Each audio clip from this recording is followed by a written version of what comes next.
Yun po. Ano po yung pangunahin pong belief sa Judaism? No, ang Judaism, hindi kasi sila single belief eh. Ang belief nila sa Judaism is that meron tayong one God, si Yahweh. Ang Jewish people are the chosen people of God. Naniniwala sila sa prophecy, and that is the coming of the Messiah. So, yun yung total belief na Judaism. Galing siya sa Abrahamic na Abraham. Si Abraham ang kanilang ang beginning ng religion. Oo. Ano po yung mga pinagdiriwang po sa kanila or like rituals po na Rituals, meron sila ng festivals. Meron sila na Passover ang pinaka sa kanila. Tapos yung Kippur, the Day of Atonement. Ang Passover, the Day of Passover, yung naka-Passover sila from Egypt. Yung naglagay ng mga blood sa doorposts ng mga bahay. So when the angel of the Lord came to visit, yung firstborn nila na spare, yung firstborn lang ng Egyptians yung namatay. Then they have yung Kippur, the Day of Atonement. Meron sila ng Sukkot.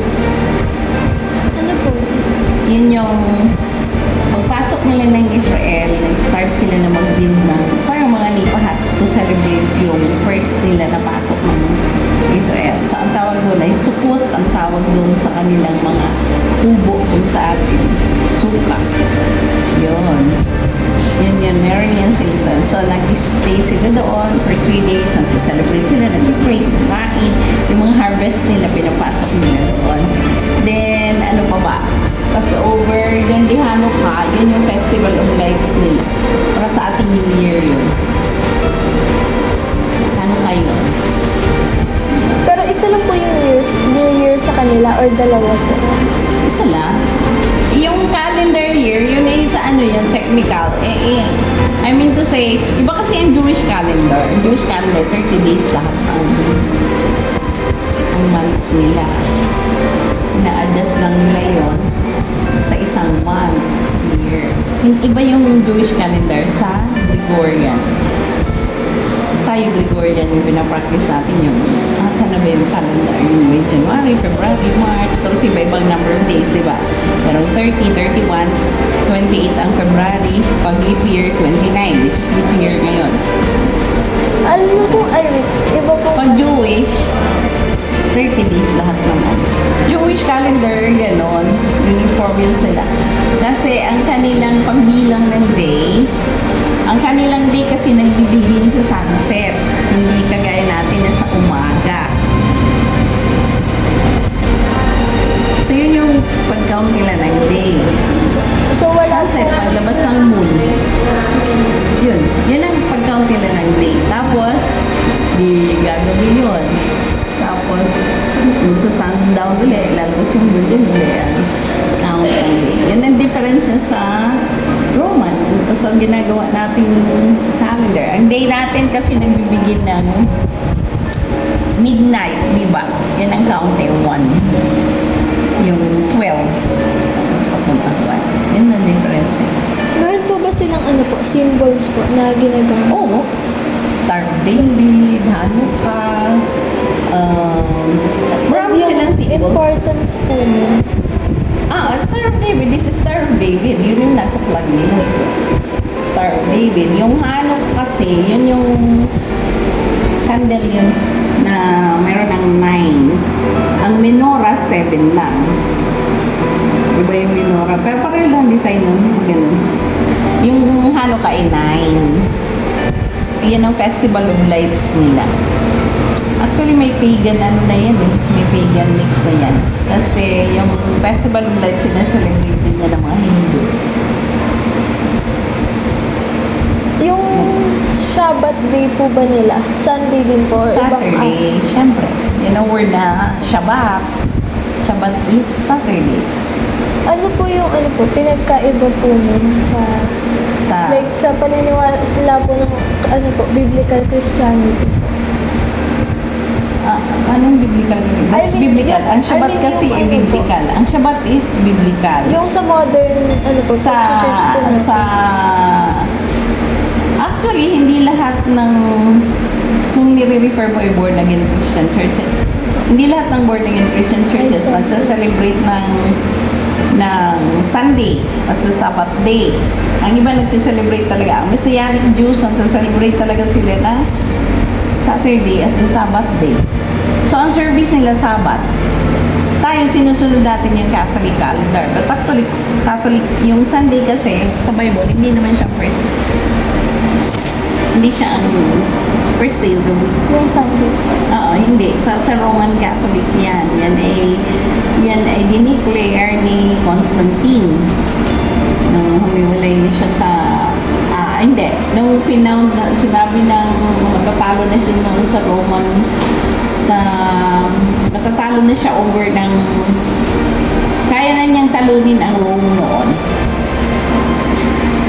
So, nung kaya na niyang talunin ang Rome, nung natalo na niya, establish na niya yan ang Sunday, ayun ang magiging Sabbath. So, change niya yan. Ngayon, ang nasunod na dyan ay ang Estado, hindi ang Biblia. Considered as a sin po ba yun sa mga, ano po, Jews Oo po? naman. Oo naman. Because, why po? Kasi hindi nga siya biblical. Wala siya sa Bible na ang Sunday ay Sabbath day. Ang sa New Testament, ang nilideclare sa New Testament is all days of the week you work, but one day of the week you have to put that day for rest. Pero hindi for worship, for rest lang. Tayo na, ang mga theologians lang ang nag-declare niyan for the Lord. Pero for rest ang sinasabi ng New Testament. Pero sa Hudyo kasi iba ang Shabbat talaga, hindi lang siya for rest, for worship, for rest. Pero po, We shall do no work. para po sa inyo, kasalanan po ba yun na pag Sunday po yung parang pinaka-Sabbath day po natin? Hindi naman. Kasi sinabi nga ng Biblia you allocate, ang sa New Testament, that God created 7 days of the week. On the 7th day, He rested. 6 days for work. Ang creation is 6 days, 7th day. So, regardless of who the 7th is, para sa akin, hindi yun sin na i-celebrate mo yun as long as you keep one day of your week solely for rest and for worship. Ngayon, if you have the chance na i-celebrate mo ng Saturday, why not? So, regardless, as long as you worship. Sa atin, pinapractice na lang natin yan ng mga Western cultures. Tapos tayo, influence tayo ng Western culture. Kasi, yun nga, yung corporate calendar, nagsimula yan na imbes na ang masusunod ay ang Biblia, ang nasunod ay ang government. So, yung government na yung nagsimula niya. Si Constantine kasi siya yung king. Diba? Hindi naman talaga siya Christian, pagano siya. Sinabi lang niya na, ayun, nag-appear daw sa kanya ang cross. Kailangan niyang i-conquer ang Rome for the cross. So, kaya dineclare niya yun. Ayun na yung authority ng state. Kaya, naging ano siya. Kaya, naging Sunday ang government o yung tao ang mas nag-determine ngayon ng Sabbath day kesa sa yung Biblia. Pero sa Bible, Sabbath day talaga ay Saturday. Kaya nga, Sabbath, Shabbat, and original word. Bakit po yung Torah lang po yung sinusunod ng mga Jewish? No, hindi lang Torah. Meron sila ng Tanakh. I mean, like Ang sa Torah? Bible po. Ayun, Torah. Oo. Kasi ang Messiah nila ay hindi si Jesus. Padating po po. Oo. Ang Messiah nila, expected na Messiah niya is political leader na bring about ng peace sa whole world. Tapos mag-bring about ng superiority ng Israel above all nations. Kasi chosen people na sila. So that's how they define, in Judaism, that's how they define the Messiah, what the Messiah is. So, kaya para sa sa kanila, Torah, hindi lang Torah, marami pa sila ng religious books, Tanakh, yung Tanakh. Para din po siyang, ano po, may iba't ibang books din po yun. Or, Oh, para din yung Bible, mga rituals yun ng Jews. How to pray, Saan when to po pray, nila nakuha? where to pray. Sa Abrahamic religion nila. sino po yun? Sino? Ng Tanakh, mga prophets sila. Di ba wala pa? Judges muna. May mga prophets ang may Israel. Pagkatapos may judges sila before sila nagkaroon ng king. So, ang first king nila ay si Saul. So, before that, wala sila ng king. Sila kasi ay mga wandering na tao. Hebrew. Kaya nga ang word na Hebrew galing yan sa Habiro. Yun ang origin niya ng word Habiro, which means wandering. Kaya may term sila na the wandering Jew. Kasi galing sila sa Babylon, nag-wander sila papuntang Canaan. Kasi yun yung inutos ng Panginoon kay Abraham na masyadong kasalanan ng Babylonia. I will take you out from here and go to the land I promised you. Pero wag ka, yung Canaan kasi is as sinful as Babylon din lang yun. Pareho lang siya. Pero yun ang pinangako ng Diyos. So, si Abraham, sumunod siya. Hindi niya tinitingnan ang mga sitwasyon na sa palibot. Ang importante sa kanya ay kung sinabi ng Panginoon na go, go siya.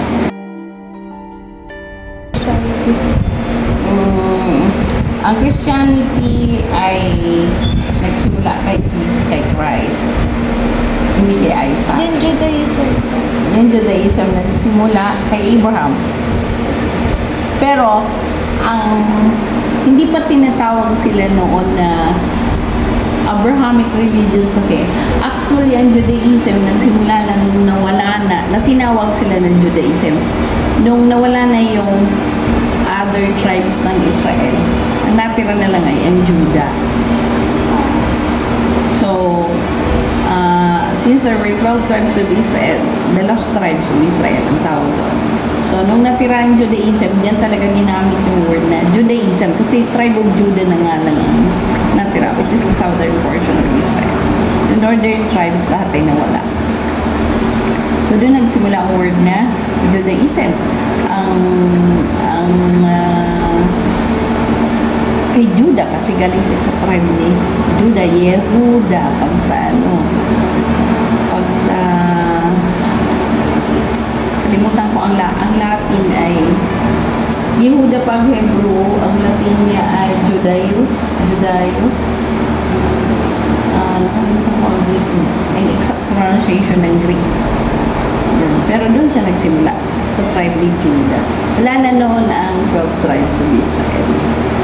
Lost na yung mga ibang tribes. So, dyan na nagsimula ang Judaism. Kaya nagkaroon na sila, na-develop na nila yung mga Tanakh, yung other books nila. Guidelines nila how to make rituals sa temple, how to conduct yung daily business nila, yung araw-araw nilang buhay, kung paano nila ginagawa ang commerce nila. So, yun yung mga rules nila, yung Tanakh. Kaya may mga measurements dyan. So, hindi lang siya Torah. Ang Torah, tuloy yung pag-pronounce ni Torah. Hindi siya Torah. Yeah, yun yung first 4 books. Familiar po kayo dun sa bar mitzvah po ba yun? Bar mitzvah. Bat mitzvah. Bar mitzvah is for male. Ano yung female? Bat mitzvah po. Bar mitzvah is debut. Parang ganun din po. Parang pag-18 po or iba po. Ay, hindi. Ang bar mitzvah, ang girl sa cultural practice ng Hudyo, ang girl ay pag 12 mo ay dalaga ka na. Pwede na po mag-asawa? Yes! Kaya nga si Mary was married to Joseph somewhere along that age. Yan. 12 yun sa kanila. Ang lalaki nila ay 16. Yun. Ganun sila ka-bata. Kasi sila, start pa lang ng 3. The beginning na marunong magsalita yung bata. Nag-aaral na yan ng Torah. So, ngayon, sa modern na practices ng Israel, ang tawag dyan, Rugazim. Ang school nila ang tawag ay Rugazim. So, kahit ang mga foreigner din, may mga Pilipino na piling Hudyo or kaya ay illegal na doon para wag silang mapaalis ang mga anak nila pinapasok nila sa Rugazim. Kasi dyan at the very start, basta nagsimula pa lang ang bata magsalita, marunong magsalita, school ka na. So, ano po, parang mas magtatalino po talaga yung mga Jews? Or, Ang observation kasi sa kanila, the world's, ang pinaka-greatest kasi na inventors of technology ngayon, pati commerce, ay hindi natin alam. Hindi kasi siya, ang Jews kasi, tahimik sila about that. But the world's richest people are the Jews. Sinong alam mo? ngayon po, yung kilala po, Ah, yung sina Elon Musk po, sina si Elon Musk yun siya. Mark, Si Zuckerberg, Hebrew yan. Ang dami, may-ari ng Coke. Ang dami na sila na alam the po world's nila na richest Jew people po sila. are the Jews. Ha? Alam po nila na Jew po sila. Oo naman. Oo naman. Sila yung mga Jewish. Ilan na yun ang population ng Jewish? Mga 13.3 million sila. 18 million siguro sila. Ano na, hindi ko alam ang exact number nila na currently. One half noon nakatira sa Israel, one half sa ibang bansa. So, sa Germany, sa Europe, sa US, ang pinakamalaking population nila. Meron din sa Pilipinas. So, sino pinaka-famous na Hudyo sa Pilipinas? Yung si Sina? Sarah po. Oh, yes. Very good. Sara Duterte. Hudyo yan. Pure, ano yan, ha? Ang nanay niya ni Pure. Pure po talaga. Or, Zimmerman. Hindi mo, Pilipino-Pilipino. Zimmerman. Kasama yan sila sa mga victims ng Holocaust na dito sila sa Pilipinas na seek ng asylum para hindi sila para makatakas sila sa Holocaust. Mga pure sila. Pure na Jew. Ang iba noon, after ng World War II, dinala na sila sa US. Pero yung nanay ni, parents ng nanay ni Vice President ang stay sa Philippines. Yun. Si Duterte hindi yun ang pangunoon. Oo. Yung nanay lang. Kaya tingnan mo maganda si Sarah. Tapos ano siya, iba yung itsura niya sa Malay. Yung Malay na kagaya natin. Yun. bakit po sa nanay po binibase yung parang lahi po, pagdating po sa Jews? Sa Jews, ayun. Bakit sa nanay? Kasi, ang lalaking Hudyo, makikita mo yan pag binasa mo ang lineage ni Jesus Christ. So, sino ang pinaka-example na ninuno ni Jesus na hindi Hudyo? Si Ruth. Si Ruth ay Moabite. Hindi siya Jewish. Kaya, hindi sa lalaki, hindi sa tatay nakabase ang nationality ng isang Jew sa nanay. Kung ang nanay ay Hudyo, ang bata ay Hudyo. So, si Ishmael po, hindi. Hindi. Jew po ba? Hindi. Ang nanay niya si Hagar, Egyptian. Ay, Egyptian siya. Kaya Jewish siya. Kaya si Mary ay nanggaling siya sa lahi ni Nathan. Diba? Kapatid ni David. Ni King David. Ang asawa niya si Joseph, siyang galing kay David. So in short, ang tatay ni Mary, ang tatay ni Joseph, which is yung known na hindi biological, known na earth father ni Jesus, ay magkapatid. Si Nathan at si David. Magkapatid sila. Diba? Ganun ka-pure sila magano ng lahi. So, bakit nanay? Yun. Kasi ang purity ng Jewish blood sa nanay Ang tatay kasi hindi. Dahil nag-aasawa nga sila, di ba? Si Solomon nga, ang una niyang kasalanan. Ang dami niya ng foreign wives. Ganon din si David. Ang dami niyang galing na. Marami siyang foreign wives. Kaya nga yung mga anak niya nagkakagulo sila kasi magkakaiba yung culture because of their mothers. So, pag ang nanay may Hudyo, mananatili ka rin Hudyo.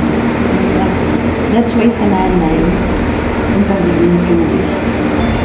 So, pag Pilipino, nag-asawa ng, kita mo ha, pag ikaw ay Pilipina, nakapangasawa ka ng Hudyo, na lalaki, ako, ikaw Pilipina, naging asawa mo yun, hindi magkakaroon ng citizenship na Jewish yung anak mo.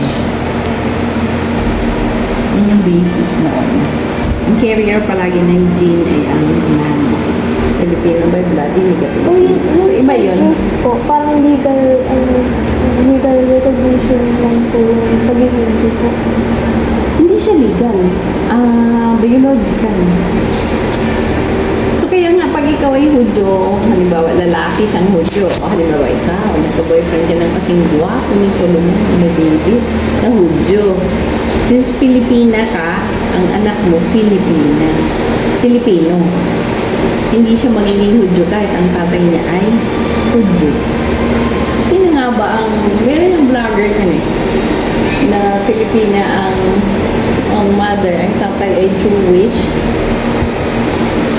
Hindi, kahit kailan hindi nagiging Hudyo ang kanyang mga anak. Although doon na sila sa Israel, doon ang katira. Hindi sila nagiging Jew. Sino lang ang tawag doon? Nationalized. Yung nationalized na mga nagiging, pero hindi Jewish ang tawag doon. Israeli, magkaiba yun. Ang mga nagiging Israeli na citizen, yun lang, mga Pilipino na nagsiserve sa military. Pero di ba po pag po nag-convert ka doon, tatawagin ka na pong Jewish, di ba po? Ay, Yung nagre-ritual ka, kagaya ng mga Messianic Jew, feeling mo lang yun. Pero hindi ka i-recognize ng state. Hindi. Kagaya ng may mga ibang churches dito sa North, na Messianic Jew ang tawag sa kanila. Yung born again sila, pero Messianic Jew ang tawag sa kanila. Na nagpa-practice sila ng rituals ng Jewish incorporated sa kanilang worship, sa kanilang Christian worship. Kahit maganon sila, hindi pa rin sila makukonsider na Jewish or kaya Israeli or Hudyo. Ang tawag lang sa kanila ay Messianic Jew. Kasi biniblend nila yung practices ng Hudyo sa pagiging Kristiyano. Pero in terms of citizenship na magiging citizen sila ng Israel. Imagine lang nila yun. Hindi, never. may ano po ba kayo? Alam po kayo sa school system po, sa Jewish. Yun nga yung Rogazim ang tawag nila, R-O-J-A-Z-I-M. Ano po? Ang medium of instructions dun ay purely Hebrew. Ang mga Jews, nag-aaral lang sila ng English pag college na. Mahirap po. Simula sa elementary ka, basta simula marunong magbasa yung mag-pronounce yung bata. Ganun sila kaaga mag-aaral. Yung 3 years old, marunong mag-pronounce yung bata. Mag-start na silang mag-aaral ng Torah. Simulan na nila yan. Yun po talaga yung pinag-aaralan nila po. Oo. Wala pang ibang subject. Hindi, may kasama silang ibang subjects pero lahat ko ay subjected sa Torah. Yun. So, ngayon, pag sinubject nila yan sa Torah, isa-subject din yan sila sa Tanakh. So, kaya makikita mo sila pag, halimbawa, Yom Kippur, nag-celebrate sila ng Yom Kippur, bawal ang bus, wala ni isang sasakyan na ano. Wala ni isang electronic gadget na gagamitin. Kahit po rice cooker. Ha? Wala. Bisikleta. Either magbisikleta ka o maglakad ka. Rice cooker po. Wala rin. And in the first place, di naman sila masyadong kumakain. Halos wala, baka mga wala silang rice cooker at home. Tayo ng mga Pinoy. Ang kinakain nila kasi ay yung pesha bread, yung bread na unleavened. Matigas po yun, or hindi? Hindi. Parang shawarma. Ewan ko, pero dito kasi yung shawarma bread, hindi siya masyadong original. Pero more or less, ganun ang itsura niya. Hindi ba yung sa shawarma, sa the Turks na sandwich? Ilang po. Na, oo, yun. Ganun ang itsura. Kaya lang yung dito kasi hindi na masyadong, siyempre kasi mas mahal yung whole grain na flour eh. Yung sa atin, siyempre, na-adjust nila yun sa pwedeng kayang bilhin ng tao. Hindi sila pwedeng mo. Yun. Ano po yung parang at least 5 major differences po yung pang sa born again Christian po at saka sa Judaism. Oo. Una-una eh. Ang pinaka major doon na is si Jesus kasi hindi sa kanila Diyos. Hindi rin siya anak ng Diyos dahil sa Judaism ang Diyos ay one God. But hindi kagaya sa sa Christianity na may triune God.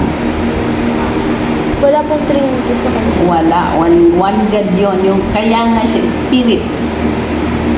Kaya hindi nga nila. Actually, yung Yahweh, tayo lang nagpo-pronounce noon. Pag sila, Yah. Ganun lang yun. Yah. Hindi nga, may sound pa ngayon eh. Hindi nga, walang vowel yun. Yah. Ganun. Wala talaga siya ng sound pag pinopronounce yun.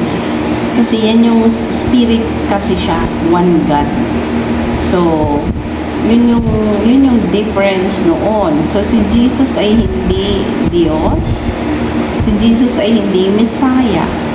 Ang Diyos nila ay isa, hindi tatlo. So, yung hinihintay po nilang Messiah, iba pa po yun sa pinapaniwalaan nilang God. Ang Messiah nila ay tao. Political leader na mag-a-arise. Siya political leader na in-appoint kasi prophecy. Ang prophecy kasi sa kanila ay pinapaniwalaan nila mahigpit. Kaya nakadikit sila sa Messiah. It's a prophecy. So, siya ay isang tao na extraordinary na matalino na mag-a-usher in ng peace sa buong mundo simula sa Jerusalem. Tapos, siya yung gagawa sa mga Hudyo since they are the chosen people na elite. Kumbaga sa elite ang mga nationalities. Yung chosen, kasi chosen nga sila. Ganyan sila ka-proud. Kasi chosen people sila. Yun ang feeling nila. So, pagdating ng Messiah nila, yung ba yung buong fulfillment ng chosen kami kasi. Kaya masikat kami sa'yo. Ganon lang yun. Chosen kasi kami. Oh, ano ka? Alam mo yung mga Hudyo kasi, yan, very proud yan sa kanilang pagiging chosen people. They look down upon other races sa totoo lang. Pag sa actual practice nila, halimbawa, nasa Jerusalem ka, Shabbat day, pumasok ka doon na nakakotse ka, babasagin nila yung salamin mo. Pag sinabi nilang off-limit ka sa place na ito kasi ito ay pure para sa Hudyo lang, pumasok ka na luluraan ka nila.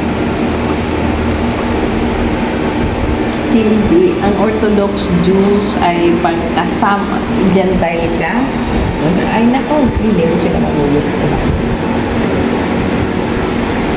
Racist kaya sila? Parang sa Samaritan din po. Oo, racist sila. Kaya ngayon sa Samaritan, they look down upon the Samaritan. Yun. Kaya nga, yan, brinake ni Jesus. Brinake niya, hinihil niya sa Samaritan. Umahawak siya sa mga tax collectors. Kasi ang tingin niya nila sila yung chosen people. Pure sila yung sinless. They are the chosen people. O yun, okay ka na? Ilan ba ang questions? Yun po. Yung sa pwede po kayong magbigay po ng examples ng yung katulad po ng kanina, yung mga ginawa po ni Jesus na ano po, labag po dun sa paniniwala po ng mga Una. Jewish. Di unang-una ay di si Jesus ang pinakauna ay sinabi niya na pinakaunang labag na ginawa ni Jesus. Pinakauna Ano po? na Magbigay lang iba. po kayo ng example. Example, ang isang example ng ginawa ni Jesus na pinakaayaw ng mga Pharisee kasi sila nga yung mga after Judaism sila na nag-reign. Ang mga Saduco kasi nawala din ng Sadducees na talang Pharisees is nag-work siya sa Sabbath day. Yun ang pinakaayaw nila. Mag-heal ka sa Sabbath day, nag-healing ka sa Sabbath day. Yun ang pinakaayaw nila. Yun ang pangalawa. Pinakauna pala, nung nagpasok si Jesus sa ministry niya. Pero ang pinaka-hate nila talaga kay Jesus, sinabi siya na siya ay anak ng Diyos at siya ay Diyos. Yun yung dahilan kaya pinako niya siya sa krus. Tapos sumunod na lang yung mga ginagawa niyang hindi ayon sa Tanak. Yung nagpapagaling siya pag Sabbath day. So ayaw nila noon. Yun ang mga ginagawa ni Jesus. Pangalawa, yung siya ay nakikihalo sa mga tax collectors, sa mga sinners. Nakikihalo siya sa Samaritan. Kasi mga rules yun ng Judaism na kinukontra ng Panginoon. Kung kinakain niya yung showbread, actually ang word nun is S-H-E-W. Hindi showbread.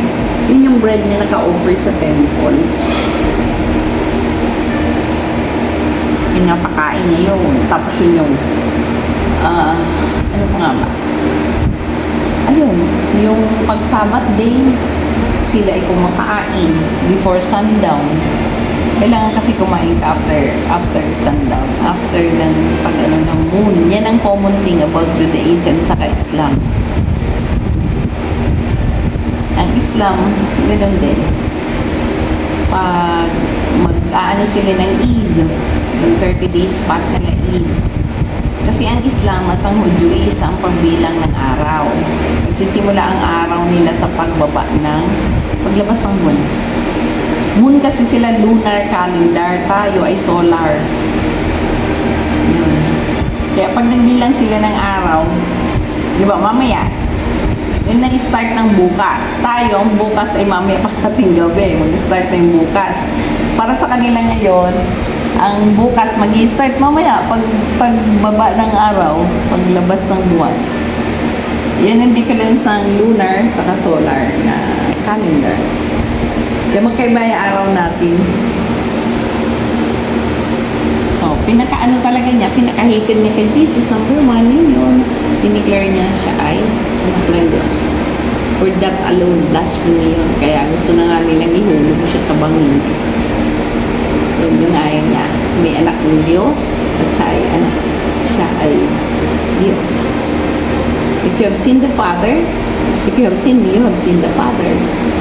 Yan sabi ni Jesus. So, yun ang pinakaayaw nila. Pinakagalit sila doon. Blasphemy yun para sa kanila kay Yahweh. Yan yung all the rest na yung violation niya sa mga ano ng Tanak, rules ng Tanak. Yung nag-heal siya, pag Sabbath day, ano pa ba ang mga ginagawa, yun nga, healing ng Sabbath day, ayaw niya noon, pakikihalubilo sa mga tax collectors, sa mga sinners, nakabawas siya ng purity, pakikipag-communicate sa Samaritano, ay nila kasi nga, racist talaga mga yan, sa totoo lang. Ganun sila. Yun, so yun yung differences. So, halos lahat po ng mga nasa Israel po dati is yun po yung pinapaniwalaan. No, hindi. Kasi meron tinatawag tayong Orthodox Jew saka Israelis. Ngayon, yung mga may mga Israeli na hindi naniniwala sa Diyos. At ang tawag nila generally ganito, religious and non-religious. So itong mga religious, yan ang tawag na Orthodox Jews. Yun yung mga pinapractice in full yung Judaism. Pag non-Orthodox Jew, ang tawag nila doon ay non-religious. Sabi niya, are you a Jew? Yeah, but I'm not religious. Sabihin sa'yo. So karamihan yan, mga atheist. Yan yung mga nanggaling sa mga ibang bansa, ng mga Jews na iba sila ay na-disperse. So, hindi sila. Kaya nga sa Israel, pag pumunta ka ngayon, open doon. Ang Israel, sa ngayon, siya yung capital ng LGBTQ sa Middle East. Doon ang pinaka-greatest na celebration sa Tel Aviv ng LGBTQ. Kaya doon, open yung pareho babae, makita mo, naghahalikan sa kalsada, pareho lalaki, wala lang yun. Pag ikaw ay Pilipino na bago doon, di nakanganga ka. Ang mga mata mo ay halos lumuwa na. Sa kanila, hindi, okay lang yun. Kahit naman ganun ba? Araw-araw lang yun. Kasi nga, sila ay non-religious ang tawag nila doon. Kaya makita mo yung equivalent sa kanila sa atin. Halimbawa, Rojas Boulevard din yun. Tawag yan ay yung shore road, or beach road. Parang Rojas Boulevard sa atin. Makikita mo doon ang mga employees doon, lumalabas sa bangko. Ano? Yan nakalabas pa lang, tatawid pa yun sa kalsada, naghuhubad. Kasi maliligo sila sa dagat eh. Mga ano sila, liberal, non-religious nga sila. Kaya doon may nude beach. Sa Tel Aviv may nude beach. Dalawa silang uri. Yung religious and non-religious. Yung mga non-religious ay nako. Sobrang naman na. Liberal sa lahat ng bagay. Ngayon, out of those, kaya maraming missionaries, maraming nako-convert into Christianity. Ngayon, pag naging born again sila, naging Christians na nakaranas silang born again, so ibang sect sila. Born again Christian Jews. Pero nung panahon po ni Jesus, may ganun po ba? Or Tingin ko wala noon hindi, meron na din noon ng tawag doon, religious sa kanang religious. Kasi nakamix naman sila sa ibang lahi eh. Nung panahon ni Jesus, di ba? Roman Empire na yun. Ruled na yun ng Roman Empire. Hindi nga lang kagaya ng panahon natin ngayon kasi wala na yung empire, ang Roman Empire na wala na ang Roman culture. Ang perspectives na lang yung naiwan. So, wala nga lang yun sa panahon na iyon ng mga kagaya sa atin ng mga LGBTQ. Hindi, meron na rin pala. Kasi ang dami ng Roman bath noon, mga bakla eh. Actually, sa Masada may mga bath noon, mga bakla. ano po ba? Bath, sa kanila kasi ang paliligo, isang public event yan. Sama-sama sila dyan. Dati naman kasi ng panahon ng mga Romans, pati yung pagpupo, sama kayo. Tabi-tabi kayo dyan. Kaya nga sa Pompey, meron silang mga public toilet. Hindi ko nga maintindihan paano ang amoy yun. Dahil tabi-tabi talaga kayo eh. Tabi-tabi kayo na pupo. Privacy. Okay lang yun. Wala lang yun. So, kaya nung panahon ni Jesus, kung may meron na rin. Iba nga lang ang culture kasi Roman time pa yun. Wala pang technology noon. Kasi Christian. Ngayon, ang Christianity kasi, bakit may effect sa atin ang Old Testament? Kasi knowledge na part ng Bible, ang Old Testament. But Judaism does not necessarily mean Old Testament. Kasi maraming mga practices sa Tanakh na wala sa Torah. Maraming practices ang Hudyo na wala sa Torah. Sila na lang ang nag-invento noon habang ang kanilang pananampalataya nagiging political. Nagiging political siya eh. Nag-evolve na yung iba-iba nilang mga rules, regulations, pati sa pag-execute ng justice. Nag-evolve na yun. Pero, binagugatan noon na yan, Torah talaga. Yun, ay nagkaroon na ng mga sekta ng pari. Dalawa ang sekta ng pari sa Sadducees and Pharisees. Yung Sadducees ay hindi naniniwala sa baliktad yata. Hindi naniniwala sa resurrection. Ang Pharisees kasi naniniwala sa resurrection. Ng Messiah po. Resurrection of the soul. Ganun sila. Ang Saduco wala. Dalawang uri ng paring yan eh. From the priest Sadduc. Tapos yung Pharisee nag-evolve also from them. Ano po yung belief nila about eternity po? May eternity talaga. Meron ng eternity. Kaya nga may prophecy sila kay God. Meron ng eternity. That you become eternal. Magiging spirit ka. That you will return to your spirit form in the due time of God's. Kaya may resurrection sila. Yun ang mga Hudyo. Ganyan sila kagulo. Hindi naman sila sila ay lost. Hindi nila nakita kasi hindi nila nakikita ang Jeremiah eh. Hindi nila nababa na intindihan ng kabuhong prophecy ng Torah ng Old Testament.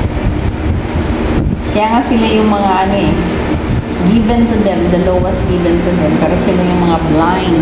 Diba? Ang description ay blind nuts o blind rats. Blinded sila. So, yun yun. Bakit po kaya ganun? Kasi yung sinasabi ko po is, sila po mismo yung pumatay sa sarili po nilang Messiah. Kasi hindi naman nila pinapaniwalaan ang Messiah. Blinded nga sila. Hindi naman nila pinapaniwalaan. Para sa kanila, si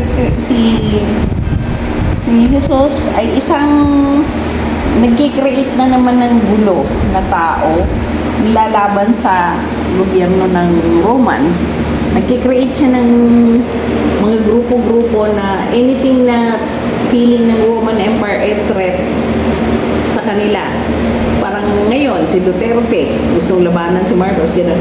So, gano'n ang tingin nila kay Jesus. Isa siyang leader ng mga tao. Maraming mga revolts noong panahon yun. So, kinonsider siya na isa sa mga iyon na lumalaban ka. Dinadala mo, ina-astray mo yung mga tao against the Roman Empire. So, yun yung niya. So, Yun yung consideration ng Hudyo kay Jesus. Naniwala po ba talaga kay Jesus yung mga pinagaling niya? Oo, marami siyang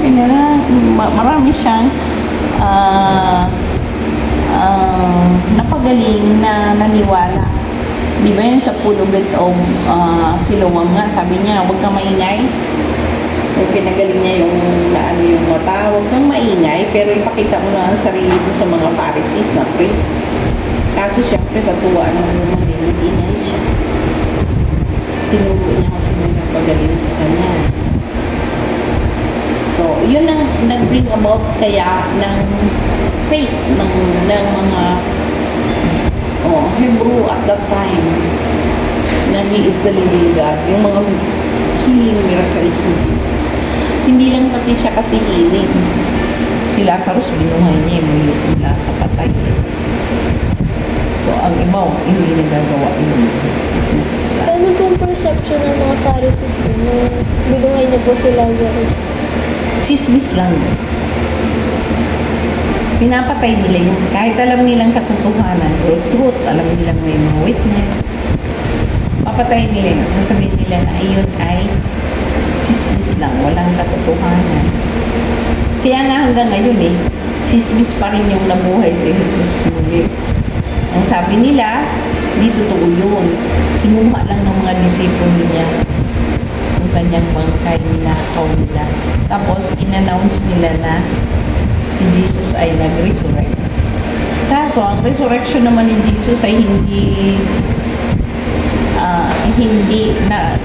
ang nakakita hindi limitado lang sa mga disciples niya. Nagpapakita siya sa crowd, 400 people at one time.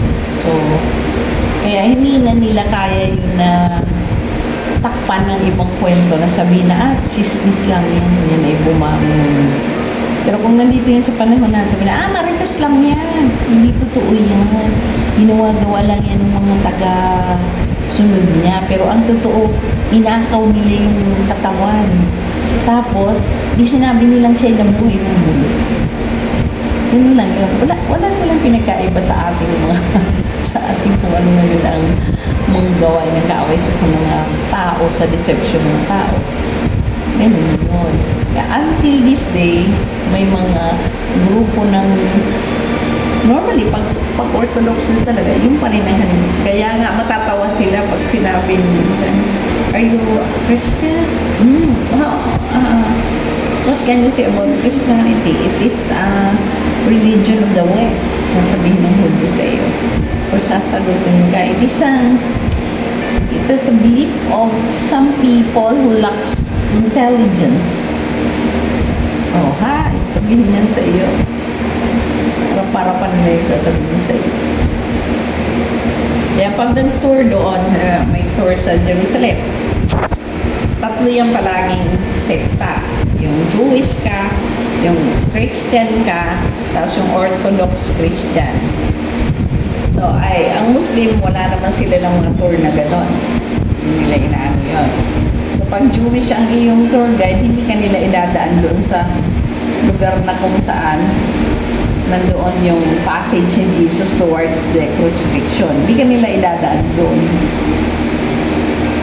Ang dadaan sa iyo doon, halimbawa, ang iyong tour guide ay Roman Catholic or born again Christian, yun ang magdadaan sa iyo doon. Ngayon kung Orthodox Jew ka, dadaan ka din nila sa mga churches ng Orthodox Christian pala, dadaan ka nila doon. So, mga devoted sepulchre, yan yung mga lugar.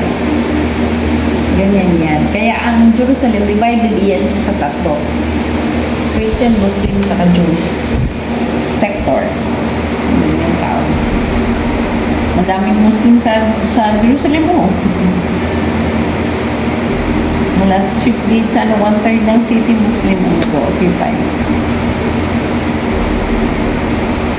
Sa ano po ba? Sa Jewish po. Meron din po silang, hanggang ngayon po, pinapractice po pa rin ba nila yung ano po? Yung sa pananamit po. Oh! Bawal pa rin po yung pagtalon. Sa women, oo. Sa Orthodox Jew yan ha. Yung Orthodox Jew talaga. Sa religious Jew. Pinapractice pa rin nila yun. Pinapractice pa nga nila ang Nazarene vow. Yung ang lalaki yung mahaba ito. Hindi yan ginugupit. Parang kay Samson. Lahat po, or yung dito lang po. Hindi ito. Hindi ito yung kanilang, what you call that? Dito, patilya. Yung Sa lalaki, yung lalaki. Hindi nila yung ginugupit. Pwede nilang gupitin yung ibang part, like siyan na yung hair nila. Pero yung dito, hindi. Matitira yan hanggang umabot ka sa bar mitzvah mo o bar mitzvah. Mitzvah pag babae, mitzvah pag lalaki. So, doon yung puputulin. Or depende kung ano ang dedication mo as a Nazarite. Pinapractice nila yan. Ganun pa rin magdamit sila. So, ano po, balit na balit pa rin po kahit Hindi naman, hindi kagaya ng Arabo ang Jewish. Ang women lang ay kailangan decent ka. Below the knee. Ang damit mo. Tapos pero yung... bawal po yung ganito. Oo, women should not wear pants kasi nga women ka eh. Man's clothing ang tawag dito. So, ang babae hindi nagsusuot ng man's clothing. So, with the men, hindi nagsusuot ng women's clothing. Bawal pa rin sa kanila yun. Sa mga Orthodox, sa mga religious. Pero yung ibang Israeli, hindi na ako. Lalo na mga galing sa Europe. Hindi.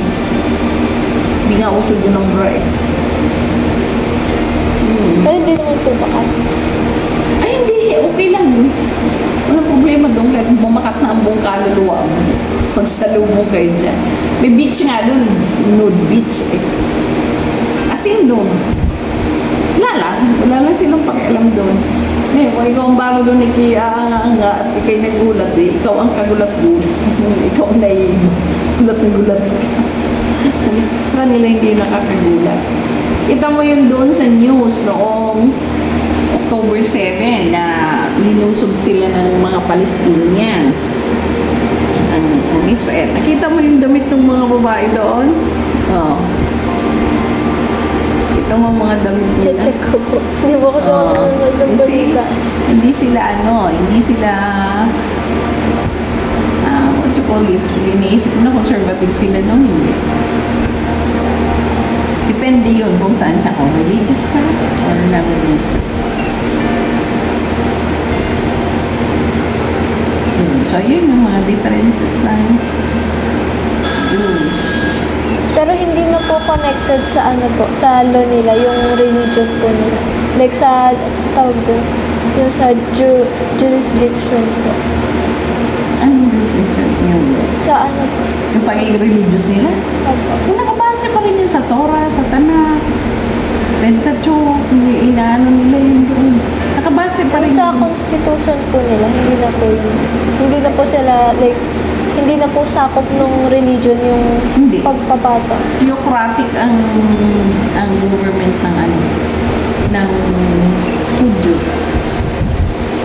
Hindi doon ini-impose ang Judaism, pero hindi mo rin pwedeng salungatin ang Judaism.